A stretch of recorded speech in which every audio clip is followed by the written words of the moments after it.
Tottenham, I mean, second in the league, unbeaten. The only Arsenal and Spurs unbeaten.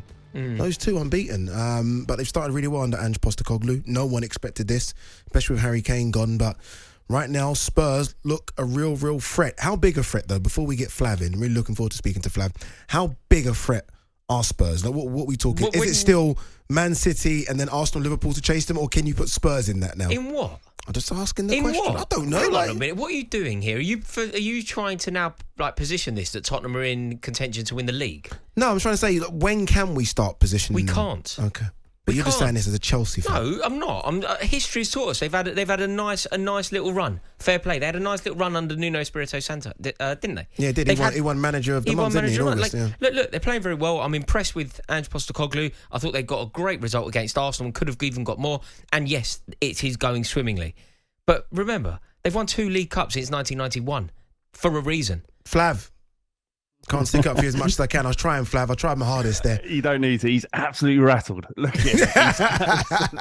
He's absolutely rattled. Look, there's this sort of narrative around Tottenham Hotspur that, because we look at our track record, how ineffective we've been at winning trophies in the past 20 years. That was then.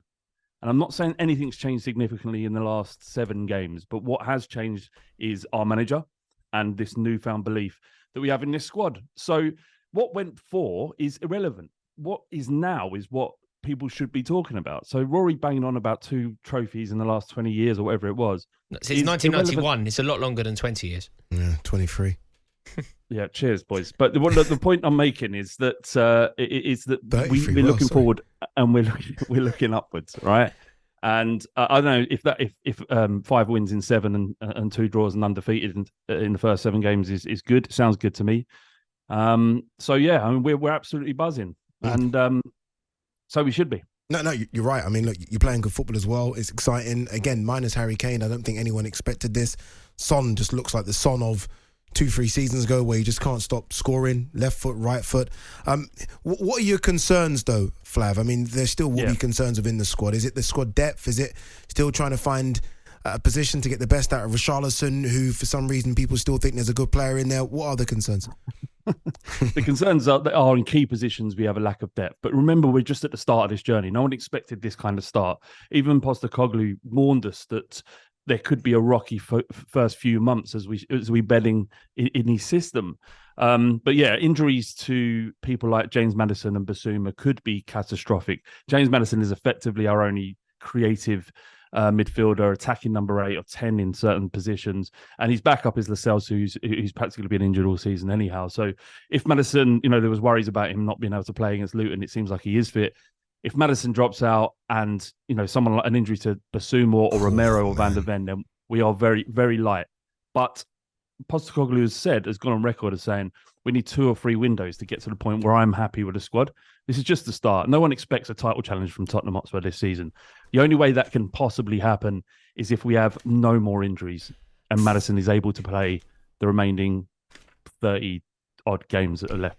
31 games Flav, left. can I ask you a question? And I promise I'm presenting this without any bias or any whisper of tribalism. Which is clearly untrue. I promise I'm going to do this just the completely... The fact you've even got to say that before you ask the question. I'm going to present this completely neutrally. I promise you, completely neutrally. Okay, the result against Liverpool, you've beaten Liverpool at home. That's a statement result. It's very impressive. But let's all be honest, there was a lot of conversation around whether that result should be the case. So that one, I think we can put it as an anomaly. The draw with Arsenal is fairly impressive, but Fulham have done that so far this year, so maybe not quite as impressive as it's positioned. And then Manchester United, the other team that you've beaten, they are in crisis. So yes, you beat them, fair play, but they're in crisis. Everyone else you would expect it to be, aren't you? Well, it's all very well going to Bournemouth and winning or whatever, but ultimately it's not that impressive to beat Burnley and Bournemouth and Sheffield United, is it? I think when we played Manchester United, they certainly weren't in crisis at that point. They had a relatively, actually practically a full-strength squad. They weren't injury hit like they are currently. That was a convincing win, and we did what we had to do. Essentially, we only have to beat what's put in front of us, and so far we've been able to do that. But not only have we beaten them, we've battered them. Like Liverpool, I know there's a lot of contention around the game that perhaps Luis Diaz's goal, well, not perhaps. Definitely should have. Perhaps, did you say Flav? Interesting use of the word perhaps. Please, I'm not talking about Luis Diaz again. I've had a week of it. I've had a week of talking about this incident. I've heard it in the drive over to the office. You lot talking about it. I'm not interested in it anymore. It's happened. Let's just get on with football, please. Right. But that aside, we with 10 men and 9 men would have gone on to beat Liverpool, no problem. Arsenal game, we probably should have won, draw, fair result. But everyone else, we smashed. So it's not like we've trickled over the line. Sheffield United result, all right.